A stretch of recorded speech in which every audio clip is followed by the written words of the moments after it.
Unboxing TNT, a podcast that unpacks contemporary national issues and advocates for more effective representation and innovative solutions related to those challenges facing all of us. Tune in for fact-driven insights and stakeholder perspectives, and learn how you can do your part to make a real difference. Subscribe on YouTube and follow on social media for updates. Now, let's get started with this episode of Unboxing TNT with your hosts, Anarion Mason and Rudolph Hanamji. Hello, and welcome to episode 9 of Unboxing TNT. I'm Rudolph Hanamji, and today we'll be unboxing the closing of our national budget debate. I'm so pleased to be once again joined by Anarion Mason. Anarion, episode 9, budget debate closing. Yes, Rudolph, it is, and what a debate it has been. Oh my. Before we start though, let's remind our viewers and our listeners to hit that like and subscribe button. Data analytics shows that 90% of you who are looking at our videos are not subscribed. It's a simple click, click, click, and you're Click, there. click. So Yes, follow along on social media as well. please do. Not both now, we have more than one social media account. So Facebook, Instagram, TikTok, as well as X, formerly Twitter. Twitter. Yes. So the debate, Rudolph, sorry, how has it been for you? I've listened to ministers both on the government side and the opposition side as they spoke, and it took me back to my childhood and my teenage Did days. it? No. It did. What about you? Well, it took me many places. Sometimes back, up, down. I felt like I was on a proverbial roller coaster. There were some moments throughout the debate that were truly despicable in terms of parliamentary decorum. Oh And my, I think yes. we are going to have to treat with that in time to come as we here at our part, the portal for accountability and representation for Trinidad and Tobago, our part, continue to hold our leaders in the public sector accountable for how they represent us. Those moments took me to some very angry places. And then there were, of course, moments, Anarion, where ideas were shared, which made me feel very hopeful about how we could restructure and implement policies that would have positive impact, especially on the most vulnerable and at risk in our society. So that's where I went with the budget debate. Right, and I agree. Sometimes I hear them in Parliament when they rebuttal against each other. My God, it's worse than being among drunkards at a bar. But Rudolph, tell me a little bit about your pit here. It seems two-toned. So, incidentally, I took advantage of the fact that I was in standstill traffic and my mobile phone is actually on a holder.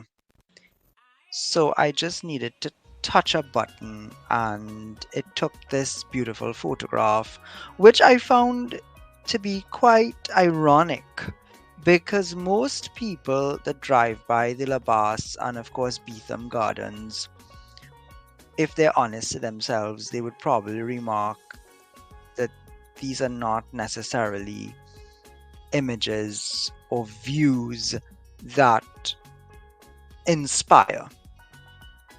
And yet, that afternoon, heading east, there was this plain rainbow that just lit up the sky. You really couldn't get away from it. It was quite remarkable. And it seemed to connect those two sides of the highway with this beautiful string. and I couldn't help but rethink how some of us view those areas. It reminded me that even in the most abject situations where you don't always find beauty easily, there still can be moments of hope and inspiration.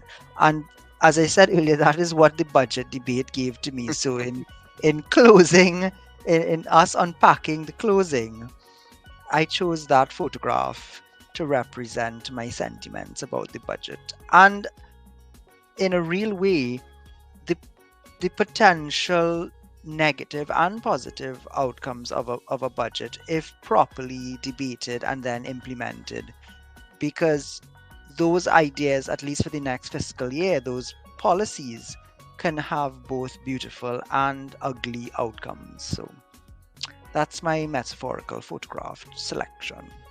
Now, I am looking at yours and I find it quite interesting to say the least. You have selected some images there that are familiar. Why your Why? photograph? Why, of course. So this was taken from the presidential debate in 2008. And interestingly enough, in 2008 was my last year at secondary school where I was the debate club captain. And I Okay. wanted to be like Barack Obama. When I listened to him speak and debate and talk, Rudolph, as a Trinidadian, I wanted to get an American visa and citizenship to vote for him. He's powerful and he brings across everything eloquently and it ties together. And he's passionate about the Oh, people yes. of the United States, which is what we need here in Trinidad and Tobago. So maybe those who are looking on and want to become effective leaders through the Just TT Academy, you can become like Barack Obama one of these days. But that's the reason, because debating was one of my pastimes in secondary school.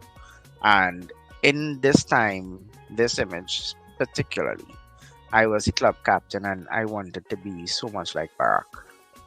You know, that is something that we have in common. I was also the president of QRC's debating club.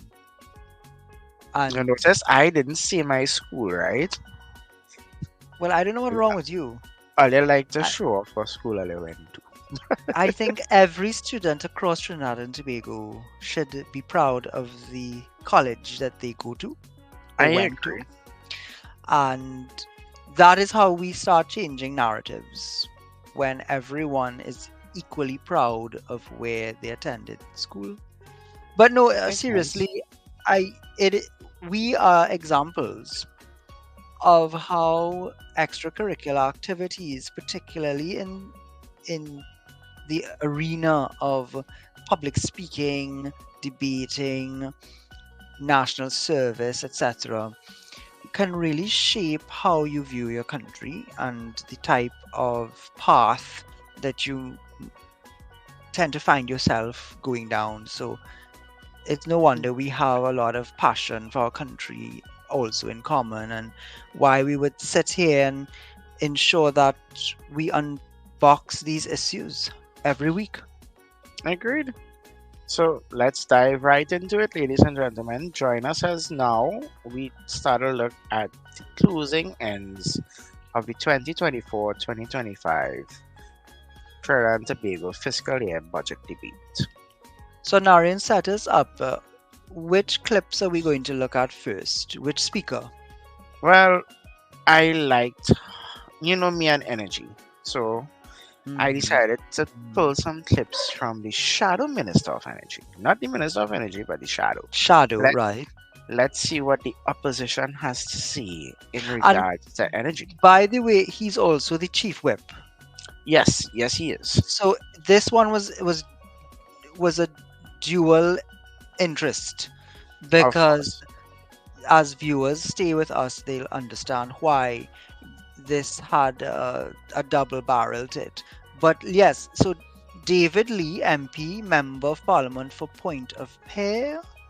Him Yes, point point of view. up here, point up here. We Yes, so let's take him in, and we'll discuss on the flip side. of course. of Energy who are responsible for our revenue growth in our country for the last 9 years, and both of them said nothing of substance here today. And I'll go through why this country is in decay, Deputy Speaker. I listened to the member for Port of Spain, North St. Andrews. First time, he quoted from an economist, Dr. Valmiki Arjun. First time I've heard him quoted, this gentleman. And you know, he quoted him wrong. He quoted him wrong. Here's the heading that he quoted from, and he failed to say it. On the September the 5th, Trinidad Guardian, the same article, the ministers quoted from, heading, Arjun, energy revenue down 51% for 2024. Our revenues have been down 51%. This is the economist, Dr. Valmiki Arjun, saying this, not David Lee or anybody here. But he failed to say that. He tried to paint. One second. No, one sec. Okay, members, again, the standing order is clear. No displaying of documentation while reading, right? So again, government and opposition, again, it stands. I apologize, Deputy. I was just trying to show you it. That's all. Deputy Speaker, I want to go to another one. And these are not our words. The Prime Minister, the member for Dingmartin West, when both himself and the member for Port of Spain North St. Anne's West last week was attending a function in Point Forte, the headline by the Prime Minister, difficult years ahead for Trinidad and Tobago. These are not our words. These are Prime Minister's words, right? And then in an affidavit, in an article in Thursday, the 6th of June, 2024, a few months ago, Minister of Finance is saying the next 3 years would be challenging for Trinidad and Tobago. But when the Minister of Finance presented his budget, something happened between June to now when he presented his budget, Deputy. And I'll go into it. So the Minister of Energy and Energy Industries today really was confused, had nothing more to say. And if you look at the Central Bank report, Deputy Speaker, on the 13th of July 2024, Central Bank report, energy sector continues downward, Deputy Speaker. These are all articles and all stories not made up by the opposition, Deputy Speaker, by them, Deputy Speaker. That is reality of our country underneath this government, Deputy Speaker, for the last 9 years and counting. So no matter how they try to come and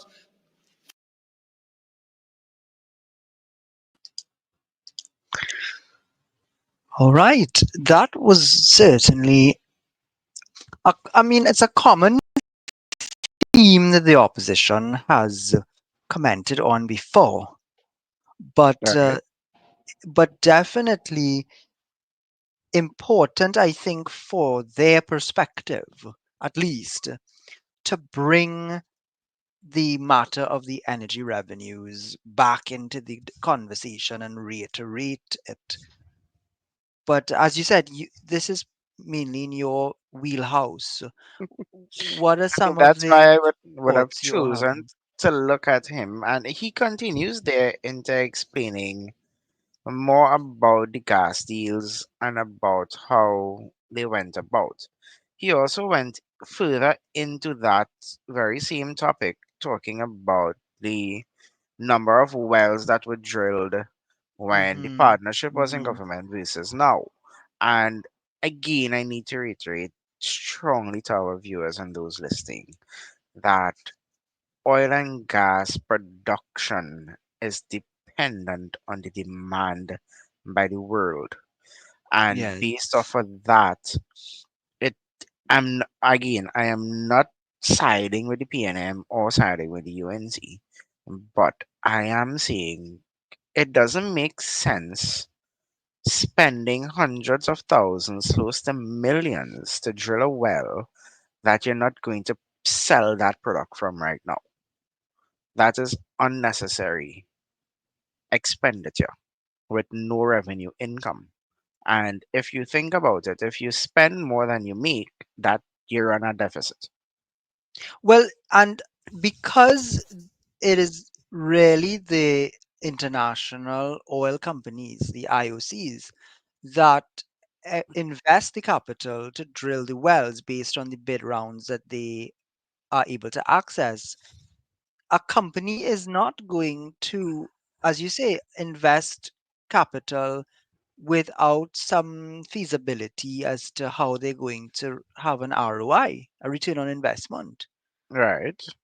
And it's that simple. But it's there are, from my readings, there are many capped wells in Trinidad and Tobago because and we're talking, of course, about oil first, right? So again, Correct. our viewers out there, we say oil and gas. Trinidad has transitioned, as we spoke about in our episode on the economy, into more of a gas economy than oil. Uh, so right now we're talking about wells for oil first, and there are a number of capped wells because even though there is oil, and again, Anarion could explain this better than I can, but there is oil there, Anarion, but it becomes more and more expensive, right, to extract it. Correct. So when you drill a well, at the end of it, the last stage is, well, the last stage before you start Mhm. to produce is something called perforation, which is the fun part of drilling a well. It's where you send dynamite under the hole and you have your big explosions. You never invited me. We weren't friends at that point in time. But when you do perforate the well through capillary action, there's a natural Mm, flow of mhm. oil up into the tubes that come to the surface, and that's where Right, you get your production from offshore on land and it goes to be processed. When that level reaches low enough that capillary action is no longer necessary, you now have your pumping jacks. You know right, those things that right. you see when you drive around in the Yes, countryside? Yes. yes. That aids in pushing air down that pulls the oil up. But finally, when the pumping jack and the air is no longer enough to pressurize the chamber, you do water injection or gas Right, injection yes. because oil is lighter than water density wise, and you fill the hole with water, the oil rises to to the surface. Thank you very much, Dr. Mason, for that lesson in physics and oil engineering. No, but these are now sometimes in the debate. We have obviously undertaken to listen to these debates and to consider them, unlike the average person. And we're going to go now to another clip from MP Lee. But just quickly, there are things in the debate, Anarian, that they don't say, perhaps because of time. Correct. And sometimes the context behind the contribution is lost. So I adopt what you are saying, that when we present certain segments of the debate, it is not necessarily because we want to agree, endorse, disagree, criticize for a specific agenda, other than we think that that particular point has national appeal and is something that people should be unboxing in their own way. So that's Agreed. why we wanted to have the chief whip and the shadow MP for energy start off with his contributions around energy revenue. So let's take in this second clip and see where he goes from there. I go into this Minister of Finance budget presentation. Sides, please, please. Go ahead. From 2015, the Minister of Finance promised certain things in our country, certain things. And several of his promises has not borne fruit. In 2015, the minister promised to fix Forex.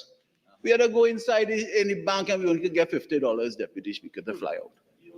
Right? $50, Deputy Speaker. He promised to fix Forex. And we understand our Forex situation is horrendous over the last 9 years and continuing, Deputy Speaker. Businesses are suffering. A lot of small and medium businesses have closed because of the Forex situation in our country that the Minister of Finance promised to fix. So he failed to deliver that. In 2015, the Minister of Finance promised to do a shipbuilding for diversification. The member for Port of Spain, North St. West talked about Labre this afternoon. And they promised us in 2015 a Labre dry dock. I don't know if you remember that, Deputy Speaker. I don't want to pull you in. Again, the promises never materialized under them. In 2018, I don't know if my gentlemen colleagues remember, in 2018, the Minister of Finance in his budget talked about a Shark Tank grant, a Shark Tank, a Shark. I think the present candidate as one of the presidents for the US government, I think Shark Tank was underneath him, Deputy Speaker. That never happened.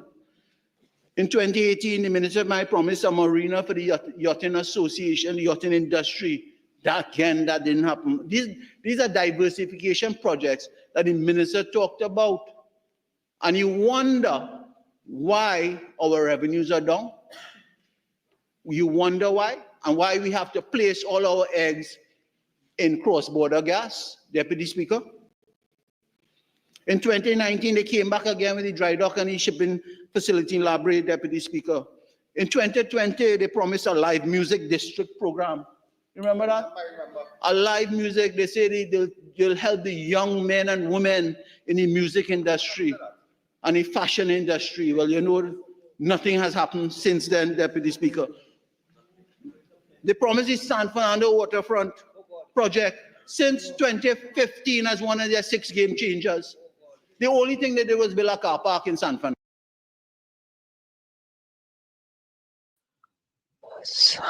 Right. So the chief whip, similar to the opposition leader and a number of Mm-hmm. the opposition's MPs, of course, he obviously came out to reiterate a list of what he sees as undelivered promises over the years, and making the point of, well, as clearly as you can see, if you've made these promises and you haven't delivered in the past, what makes us believe that you're going to be able to deliver this time around? And I know, Anarion, we've spoken about over the next few episodes, we are going to take each sector and have a retrospective view of the promises and correlate it to this year's policy positions. But his position right now is that he's listing these Failed past promises. promises and Yes. mm, and from my memory, some of the things that he is listing there, some of them are indeed undelivered to date. They are undelivered, but Rudolph. So, for example, he mentioned to the very end there the San Fernando waterfront, and the only thing that went up Mhm, was the mhm. parkade. Now, the parkade is very much useful for those of us who take the water taxi and don't want to drive to Port of Ah, Spain. of course, And yes, then yes, that is a fair point. that is a 12-story car park that houses close to 300, 400 vehicles, which is very near to the San Fernando Hospital. Now, Yes, in the yes. past, when it is you do go to the hospital and you need to park, you would have had to park on the side of the road, different things. And I mean, $8 an hour is not that bad. That you For the can park, convenience, the safety, yes. correct, you park and you go, you visit your family, whatever, you do whatever you need to do, and you get out. But back to the waterfront, there have been some development on that state. So the King's Wharf has been repurposed, not repurposed, but it has underwent some development. It's more appealing to the eyes. There's so many different things taking place. My reason for choosing this clip was Yes. that Mr. Lee reiterated projects that started in 2016 and was also included in the budget later years. So the question to me became, if you wanted to do the San Fernando waterfront in 2016, why is it now being and there was an allocation for it in 2016. Yes. 2018 should not have an allocation for it again. Mm. Uh, Interesting point. And again, here at our part, the portal for accountability and representation for Trinidad and Tobago, we are going to take up some of those questions. There may be an answer, but we have to get the information from the respective ministry or agency. So let's take in a third clip from MP Lee.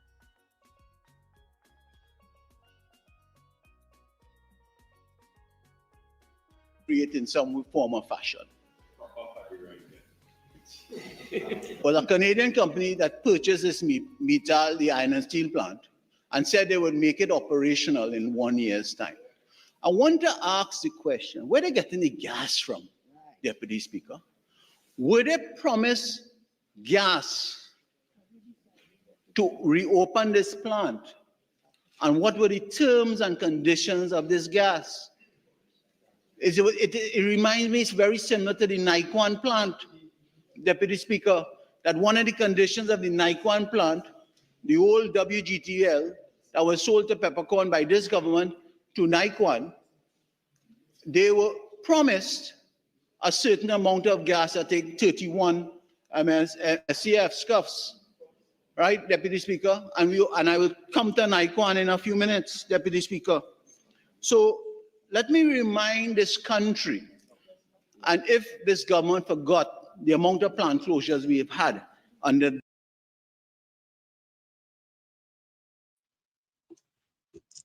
Anarion, again, these are interventions that mhm.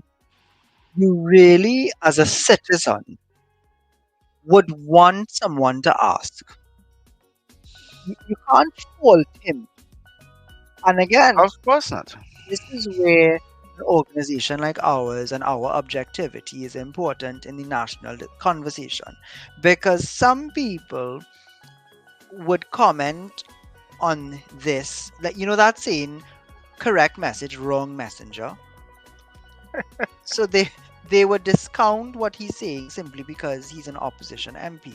Of and and course, yeah. and the opposition has a lot to do with that, right? And the trust that the public has in, we can't change that for them. But again, I am glad you chose this, and maybe you'd want to give a few quick points before we move on. With regards to that, as you know, I left corporate TNT whilst I was in Point Lisas. Yes. And what he went on to talk about was the amount of gas shortages there were. And we need to analyze that. Is it that, was it the pandemic? Was it the fact that they were not, there wasn't a need for methanol and fertilizers throughout the world? What are those things? And as we move on to the other episodes, I think this is a topic that we need to unbox a Oh little more yes. closely Yes. when we discuss the energy and the manufacturing sectors. But Rudolph, Now, you would have chosen our next speaker. so I told you all out there in YouTube land that it was important for us to not just choose the shadow minister for energy, but indeed the chief whip. Because we're going to take a few clips in now from the prime minister. He entered the debate, Anarion, and as he himself said, rather late in the game. And I want to caveat, and the same thing I would say for David Lee and the others. People should listen to the full debate in pieces when they can. Uh, Overall, the Prime Minister did not necessarily get into minutiae or granular details, but he chose to use his debate time to highlight a few matters and to underscore some of his own positions. So let's quickly take in a little bit in maybe 3 or 4 clips that I have chosen here for him.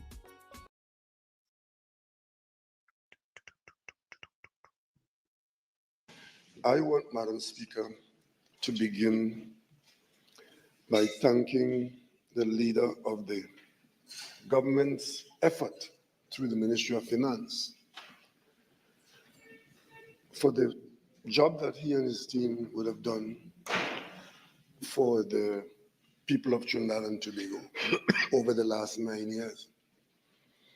Because, Madam Speaker, it is not easy to be responsible for grappling with the challenges of the people of Trinidad and Tobago, and to have done so successfully is worthy of commendation.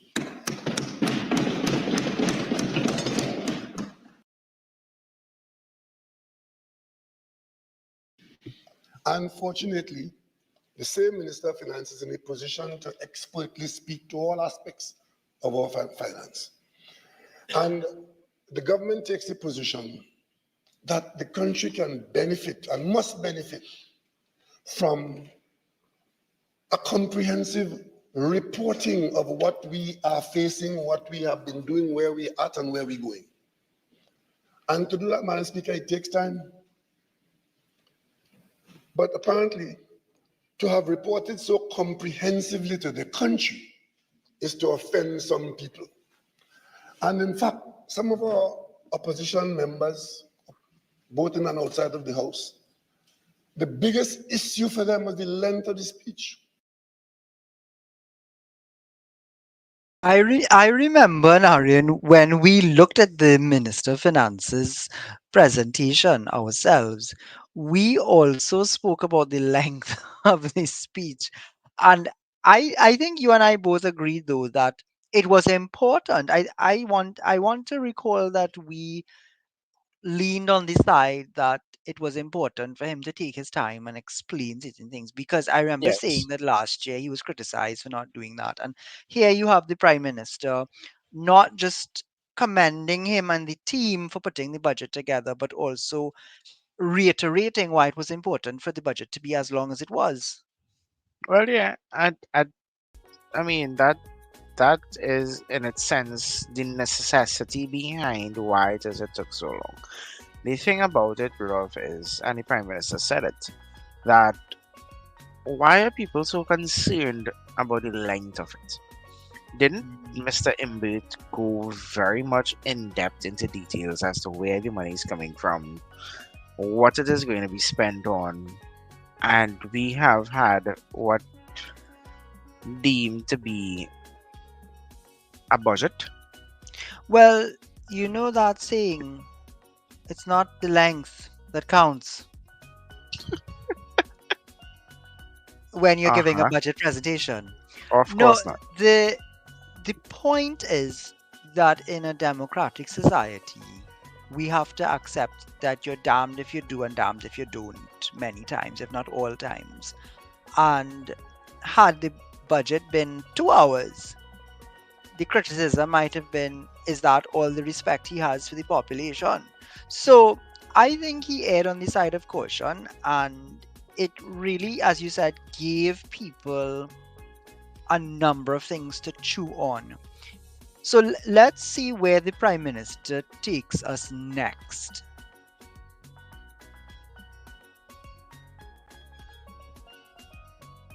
That indicator tell us that we're doing something good. Inflation, 0.4%. And look at 18 countries. Barbados, 2.7%. Antigua, 2.2%. Suriname, 14%. Bahrain, 1.4%. Qatar, 2.6%. Japan, 2%. 18 countries. We are the lowest of the 18 at 0.4%. I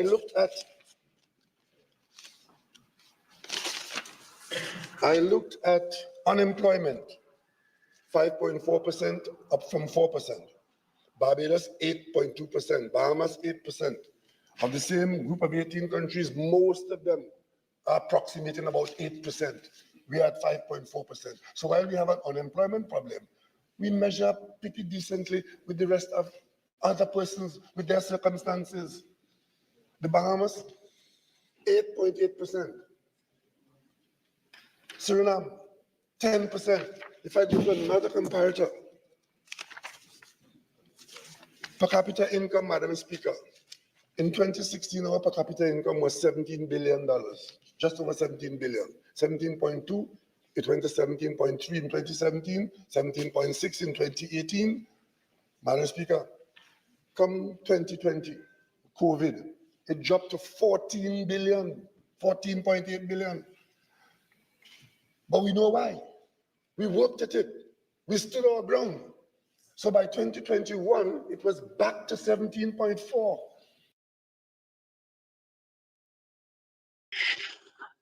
Anarion, he chose to use his time to list a number of comparables, data comparables, economic comparables for Mhm. other countries, not just islands. He even referred to other oil and gas producing nations. And Like Qatar and again, those things, yeah. yeah, relatively,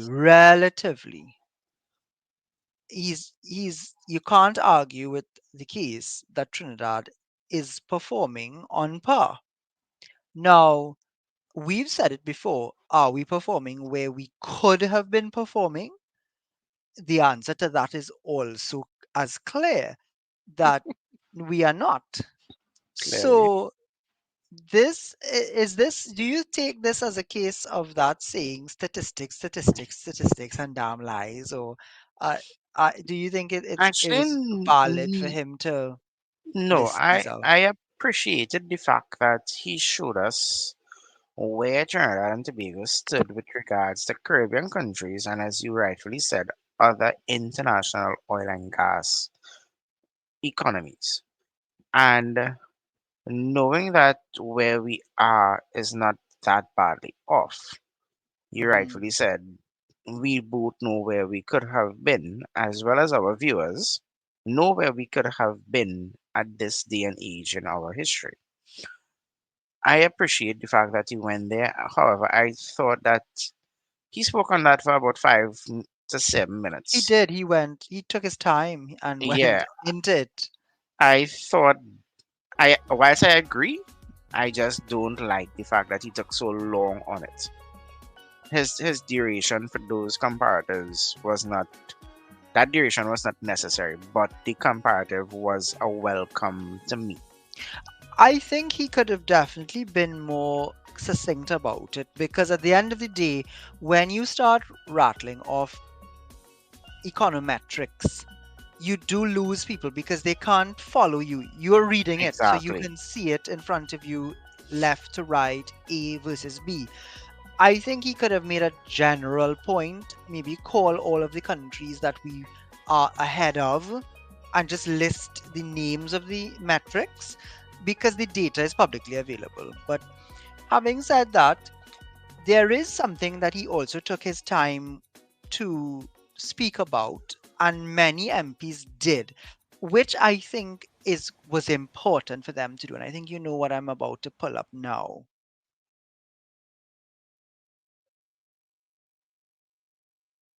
I want to express my sincerest condolences to the family of that young schoolboy. His name is Jaden. Yeah, who took his own life because of how he was being persecuted in the school. Madam Speaker, nobody should have, no parent should have to bury a child, but to have to bury one under those circumstances is particularly punishing. Now, you know, Anarian, this topic is very close to my own heart. And as I said, a number of MPs took the time to recognize Jadon and his tragic loss in the budget presentation and debate. And I know we're going to have an unboxing that treats specifically with bullying. As a matter of fact, the portal for accountability and representation for Trinidad and Tobago, our part, we are in the process of organizing some sort of national intervention to assist with anti-bullying. But it goes to show you that in the budget debate, you don't only focus on the fiscal measures, but you should take some time to speak to the outcomes of policy or lack thereof. And in this case, unfortunately, bullying is in part still with us because we don't have a consistent anti-bullying policy in Trinidad and Tobago, and we don't have resources dedicated specifically to that intervention. And I really thought maybe he was leading us down the road to say that he's going to ask the Minister of Education to talk more specifically about this type of intervention, and maybe in the Standing Finance Committee it will come out.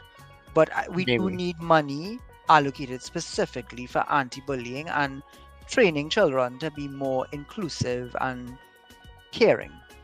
Not only anti-bullying, but an eradication of school-based violence as well. Yes, Because yes. out of this, after, unfortunately, after the young man took his life, a lot of different persons started coming forward about bullying and what is happening in schools. Yes, they did. Because for the past couple of days, I've been seeing how many different gangs are involved in different schools and why some students have dropped out. Remember, we spoke about that on our education. We did. But I mean, you're uh, still hearing pushback that those anecdotes are untrue. I think that there is some truth in it, though. to a story, not a story, a quote that I heard when I was younger, there's always some sort of truth to rumors. That is So, a fact that rumors begin somewhere. But what is not a rumor is the property tax is still with us. of So course. we do join the country in mourning Jaden's loss and so many other lives that are Mhm. being unnecessarily snuffed out. And Anarion, we know we're going to get to crime shortly as one of our topics, but where do you start? So let's take in property tax, but we wanted to take a moment to acknowledge some of those tragedies and what's really going on. So let's hear from the Prime Minister once more. To deal with this statement made by my colleague from St. Augustine, because it's fundamental to the politics and the belief to the next election. And that is that the UNC repealed the property tax. Madam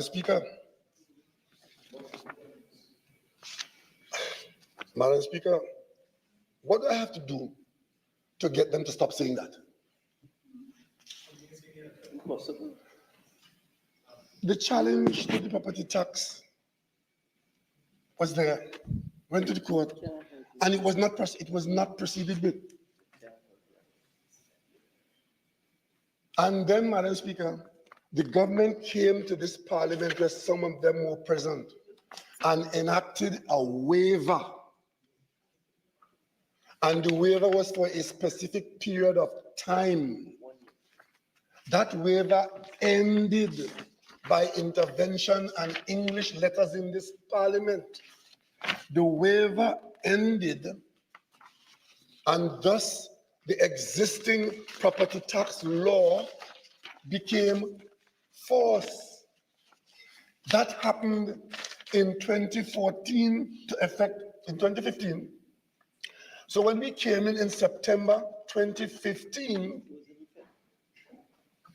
the following couple of weeks, 1st of October 2015, the waiver would have died, the waiver would have expired, so the Property Tax Act became in full force.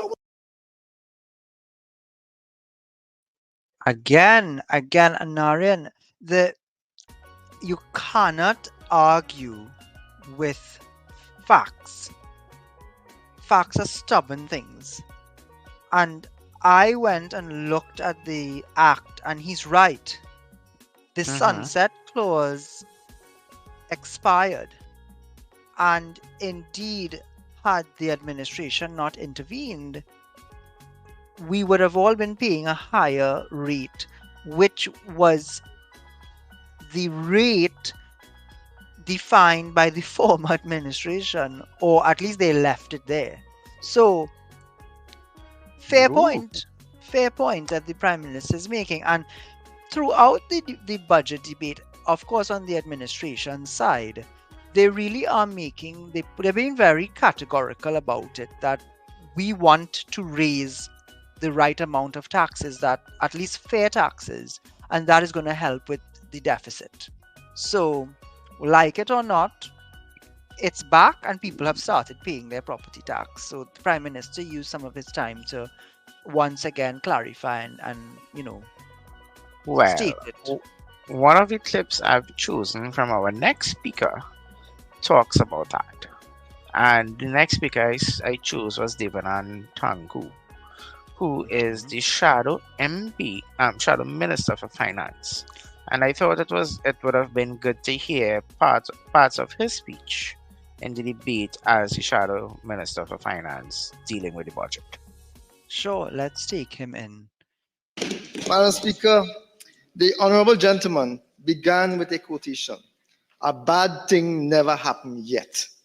I am sure that the family of the over 4,000 murder victims in this country do not agree with you. I am sure that the victims of home invasion, they do not agree with you. I am sure that the pensioners who today are suffering, having to choose between food and medication, they do not agree with you. I am sure that the thousands of unemployed youths who are desperately trying to find a job, they do not agree with you, Minister of Finance. I am sure that the business community who are suffering today because they cannot get access to foreign exchange, they do not agree with the Junior Minister of Finance.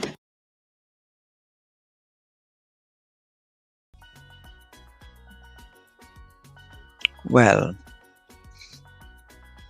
again, you can't argue with him.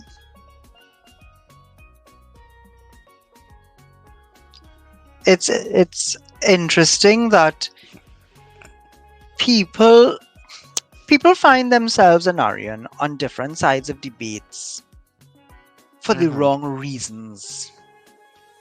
They look at acronyms or symbols or organizational loyalties.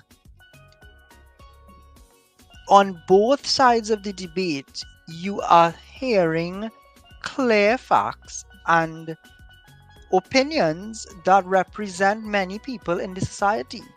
But on either side, those messages are going to be discounted because of where these messengers stand. Of course. And that is one of the main issues we have here in Trinidad and Tobago that our party aims to solve. The tribal politics. And the fact that because you vote for the UNC, you don't listen to what the PNM says. And vice Yes. versa. And it is nonsense because back in 1962, when we were fighting for independence, we joined together as one nation, one voice, one country, and fought back against the British rule to be where we are today. And that, in its essence, really shows that we can do it and we can do things together. Well, let's hear what he thinks we can do together about some missing funds, I believe. Yes. Tells the tale. And I'm in some level of agreement with that. That is the only thing that the minister said that has, in my humble view, any value. The numbers tell the tale. And with your permission, Madam Speaker, I want to provide some of those numbers. I want to raise a very serious issue of disappearing money under this Minister of Finance and that minister in the Ministry of Finance and this government, Madam Speaker. We begin by asking where the money gone. The minister in the Ministry of Finance said that we keep asking where the money gone. We will continue to ask where the money gone, Madam Speaker, because that is a major issue. This government has spent over $500 billion with nothing to show for it, every single indicator, and we'll hear it again, every single index, every single indicator has shown that this country is going negatively. We are regressing rather than progressing, and they are spending more and more money for that benefit. Madam Speaker, where has the money gone?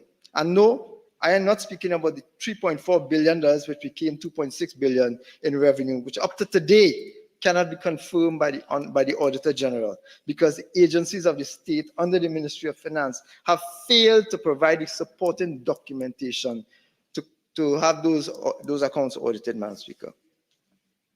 And no, I'm not speaking about the $2.6 billion in valuable foreign exchange lost every year. That's 17 billion TT dollars, 2.6 billion US dollars lost every year since 2015, because the Honorable Minister of Finance has refused to implement the BEPS legislation, Madam Speaker, passed here just recently. This money has been lost because of a tax evasion in the natural gas sector alone for 1 year.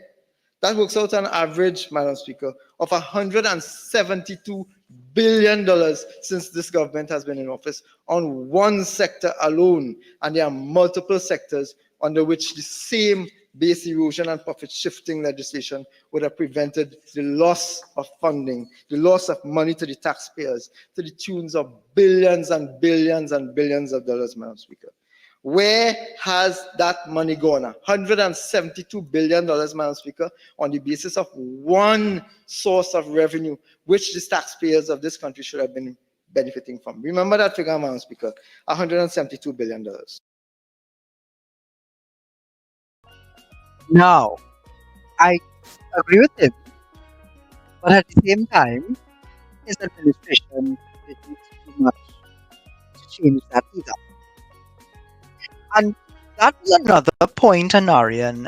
I'm sure you would have seen it as well in the debate, that unfortunately, when one side criticized the other about something, there were many times when the other side could either say, well, you did it too, Exactly. or we, the public, can say, well, you're talking to the choir, because both of you all are culpable here. Agreed. And I just chose the clip. Now, if you continue along in that clip, he goes on to talk about how there are taxes that could have been used in place of the borrowing of funds, which I found was very interesting. And that is an interesting reflection as well. And remember when we did our unboxing of the economy, I made the simple case, which the Prime Minister said he referred to it as well in his presentation. The country mainly gets revenue through taxes. That's really how a country generates income. And Correct. borrowing is not revenue. It's meant to shore up the deficit. So if you can generate more taxes, not necessarily taxing the citizens, but taxing businesses, taxing investors, taxing other imports and exports, etc., then you might make up the money. Of course. But So he continues along with another important topic that I think we should just unbox. Well, not unbox, but listen to. let's take it in. The government stalled the implementation of the procurement legislation so they can engage in the construction of these 3 hospitals and come now and inflate the figures and expect that we must close our eyes and approve $500 million more in expenditure without an explanation. Not acceptable at all. This opposition will continue to hold this government accountable for every single cent that they have spent. Every single cent. They must account for it, Mr. Deputy Speaker. And they may get away today because they are in government. But when government changes, heads will roll for this kind of bacchanal and bubble, Mr. Deputy Speaker. I call on the procurement regulator today, from this podium, this platform, Mr. Deputy Speaker, from this House of Representatives, I call on the procurement regulator to undertake an immediate investigation into these 3 multi-million-dollar projects with a view to determining who has received this mysterious $450 million and for what? Because it could not have been for work done on these hospitals unless the ministers, including the Honorable Prime Minister, are engaged in misleading the population deliberately. Heads must roll. Citizens must be accounted to. We demand transparency, Mr. Well, you can't argue with a demand for transparency. No accountability. And of course, whilst we do it here at our parts, and we look at the various sectors in the upcoming weeks, maybe we can shed some light. Maybe not, because I are economists, but we can at least try, right, and ask the right questions. And that is why we are approaching it in this manner. We're taking our time almost. I mean, it's 5 days, 10 days of budget. It's a whole month of conversation. We are going to do as best as we can to find additional commentators and bring their perspectives in. But again, this episode specifically focuses on the closing arguments. We started, of course, with the chief whip. We went to the prime minister, and we had just finished taking in the shadow MP for Shadow Minister of Minister. Finance. Shadow Minister of Finance. So Anarion, we have no choice but to wrap it all up with the actual Minister of Finance himself. Of And course. he again used his time as only he can do to be snarky and witty and very poignant about a few things. So let's hear where Minister Imbert takes us as we wrap this episode up.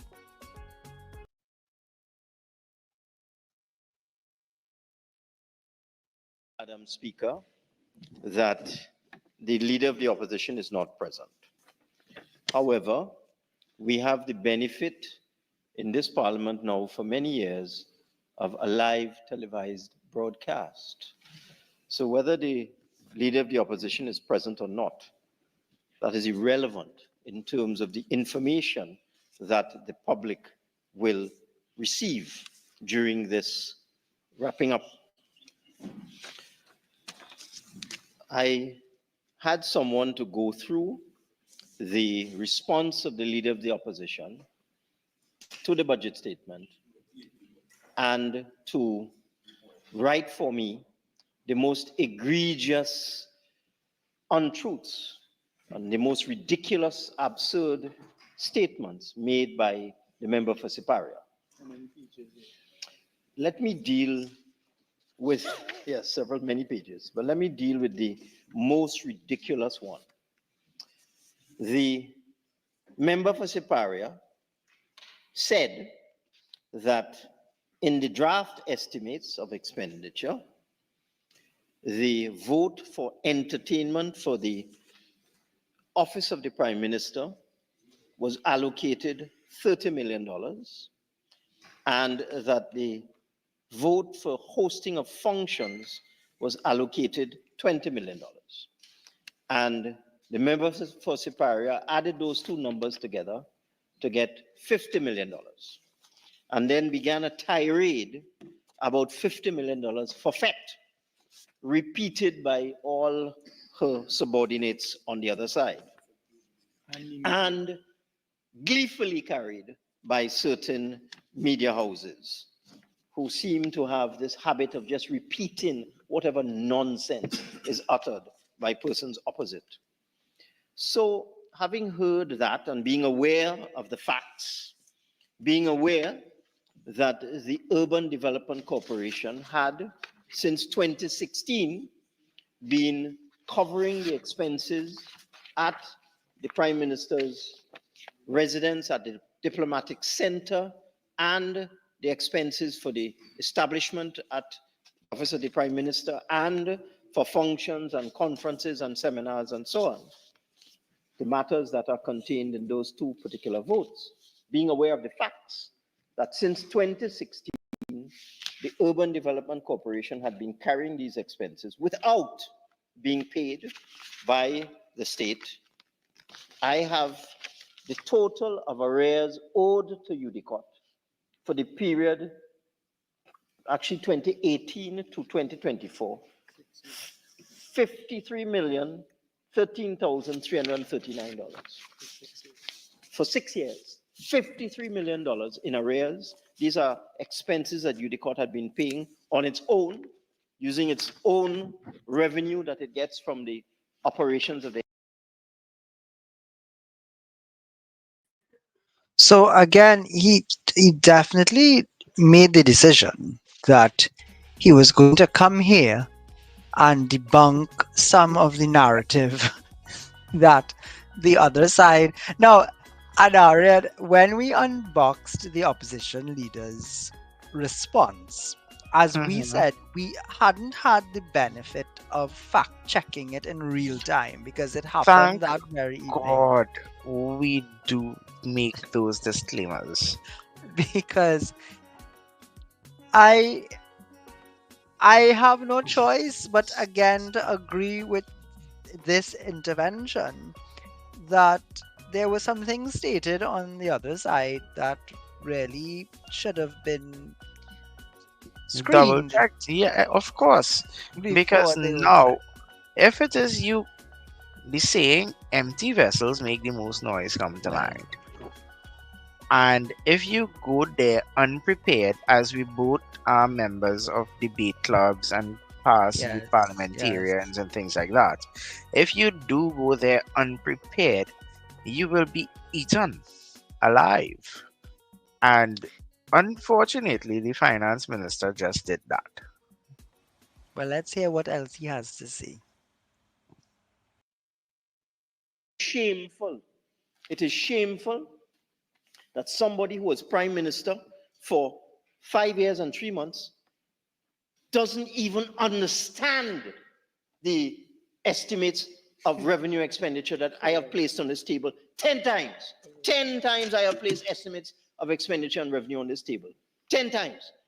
When the honorable member for Sapphire was prime minister, her ministers would have put estimates of revenue and expenditure at least 5 times. And it is shameful that a former prime minister, look at what she said. Look what the honorable member said. She went into the budget estimates and she heard me say that revenue for 2025 is $54 billion.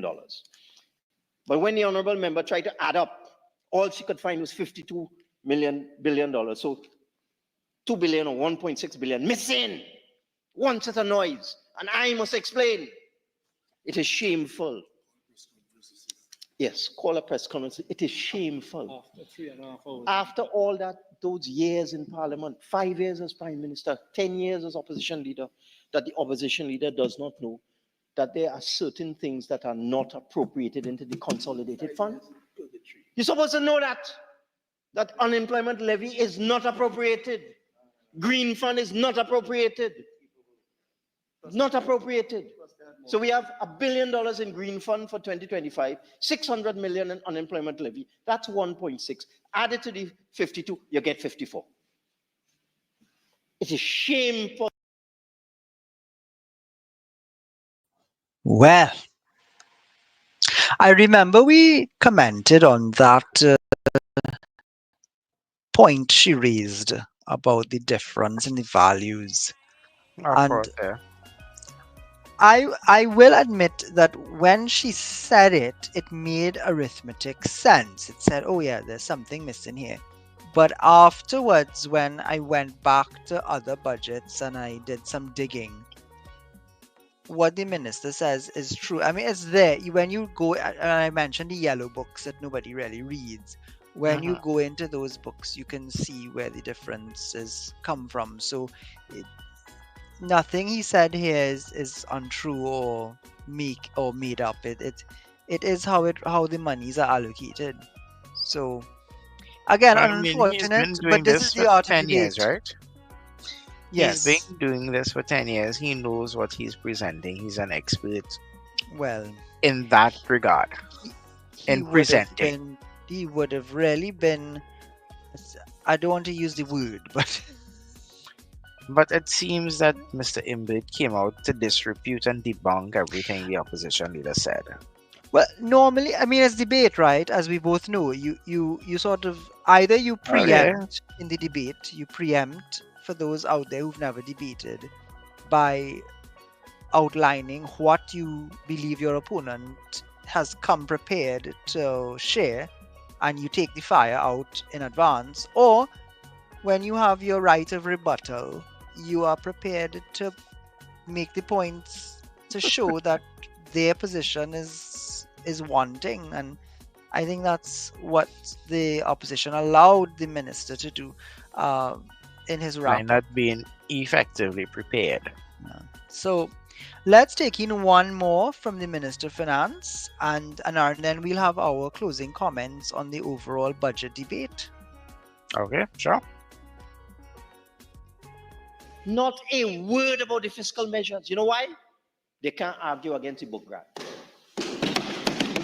They can't argue about making agriculture a tax-free industry. They can't argue about exemption from taxes for sporting equipment and for electric chargers. They can't argue against an extra $2 an hour, extra $500 a month for MTS security guards. They can't argue against that. They can't argue against a tax amnesty. They can't argue against $3 billion in VAT bonds. They can't argue about anything inside this budget, nothing. And that is why we had to get that diatribe of nonsense, that stream, that constant stream of irrelevancy. And you know, another thing I want to say, it's traditional every year. I've noticed it begin to creep in as a trend. The opposition uses what I call go-to commentators in the media to say what they want to say. And these people, of course, pretend to be neutral. So we have former UNC members of parliament pretending to be neutral. We have former candidates in election in Tobago pretending to be neutral.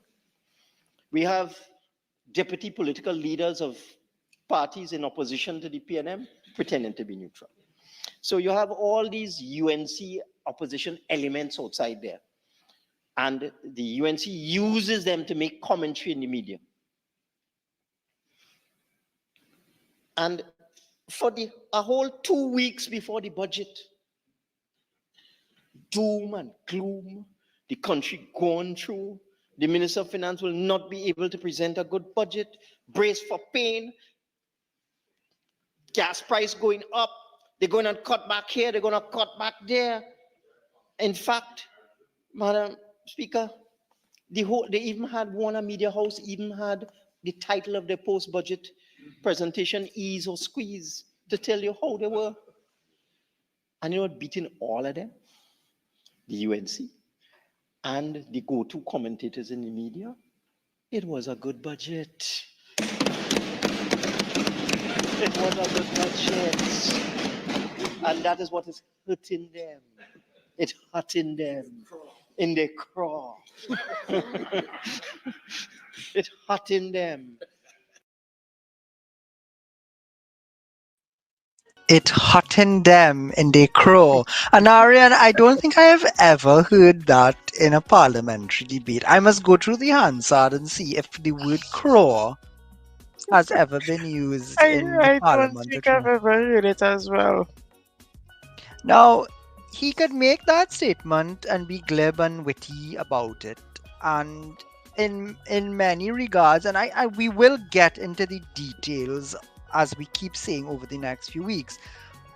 And he can make it, but at the end of the day, there's still a lot that's hurting other people in their respective craws out there in society. There are many people suffering without work, food to feed their families, and medical care. I mean, a number of things that we've spoken about, lack of access to education, to security services, what have you. So Right.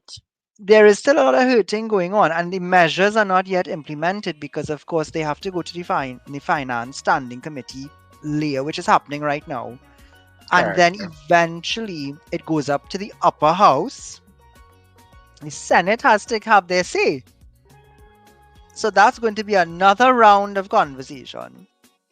And then it comes back down to be passed. And once it is passed, then the ministries and the agencies can begin implementing. So we have a bit of a ways to go. But Anarion, your budget wrap up, what you were forced in a way, unlike most people, to listen to a lot of this. And we're going to continue to do it for the next few weeks. What are you what from the Well, debate so far? What was your well, takeaway? to be honest, I wasn't forced to listen. Usually, I listen to it every year.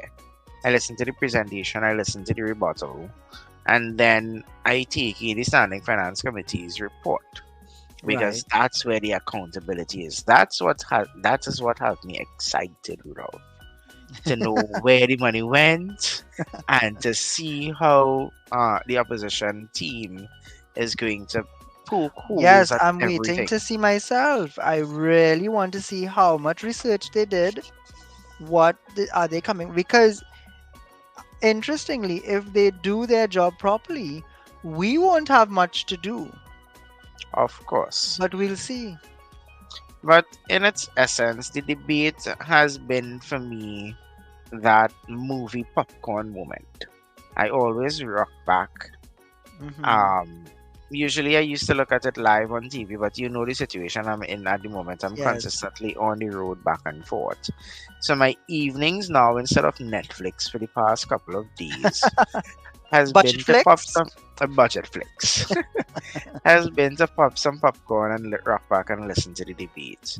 One of them actually went 9 hours, 10 hours, those kind of things. So They it's do taken go me in long. parts. Yes, they do. They do go long. But I mean, it's important at the end of the day. I would like to see in Trinidad and Tobago where we actually incorporate parliamentary debate in the school curriculum. Uh, Ooh, I would that'd be like nice. to see when you look at other jurisdictions, there is more assessment of parliamentary debate that is done on a weekly basis. Not just clips, but Hmm. people, reporters, media houses, commentators, they actively listen to Parliament and have hours of conversation about it. So, maybe that's something that through all of this, our part will You see, lead the way in. it's important to listen to the parliament on Friday afternoons because it's what governs the country. Yes, That's where indeed, where indeed. they have our laws being passed, where legislation is being passed, where new policies are coming out. Even the um not commission of inquiry. The police person, Ula, what Ula is again? Uh, Commissioner of Police. Commissioner. Yeah, the deputy commissioners and everything, they go through their resumes at Yes, high yes, level and things like that they do. in the parliament. So things don't happen willy nilly or fly by in the country. No. You see a newspaper, 12 new deputy commissioner of police Yeah. installed. But that didn't happen last night for today. That took 3, 4 parliament sessions where they went through so many different details. And sometimes they're based on their resume. I'm just using one topic here. Based on their resumes, you have agreement between the opposition and the government. Well, the opposition did vote for Erla. Exactly. So it's it is what it is. It's meant to be adversarial. It's meant to be a check and a balance. Uh, at the same time, another word that featured throughout the budget debate was dumb. And I want to say that there were moments on either side when dumb things were said, and and given the other meaning of the word dumb, there are times when other commentators and people in society, especially the privileged, remain dumb and need to use their voices more. So, here at the Portal for Accountability and Representation for Trinidad and Tobago, we are, of course, committed to doing our part to educate, attract, mobilize, engage stakeholders, citizens, Mhm. and really get them going. Because, Anarion, at the end of the day, what do we say? If you do your part and I do my part, My part, then together we can do we do our our part. part. Now, I know you wanted to close us off with a slightly solemn moment. And Yes. before you do that, you can, of course, remind our viewers, as you normally do, what they should be doing and what's coming up next. So, of course, remember to hit that like and subscribe button. Follow us on social media, which is Facebook, Instagram, TikTok, as well as X, formerly Twitter. I don't know why we still say formerly Twitter though, but formerly Twitter Just in for case. for regular updates. Now, moving on into unboxing TNT, we are going to start looking at the various sectors.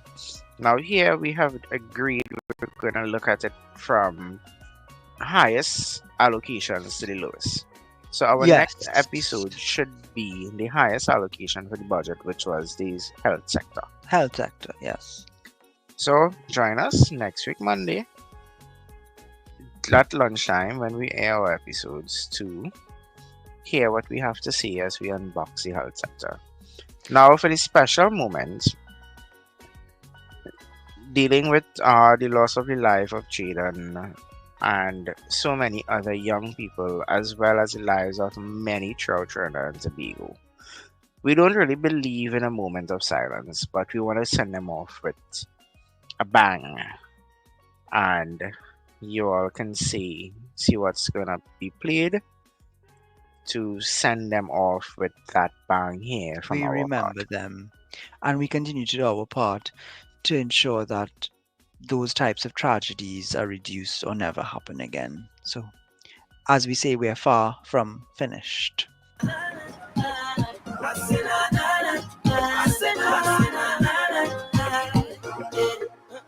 I never had it easy for the brands and the bling and the expensive thing on.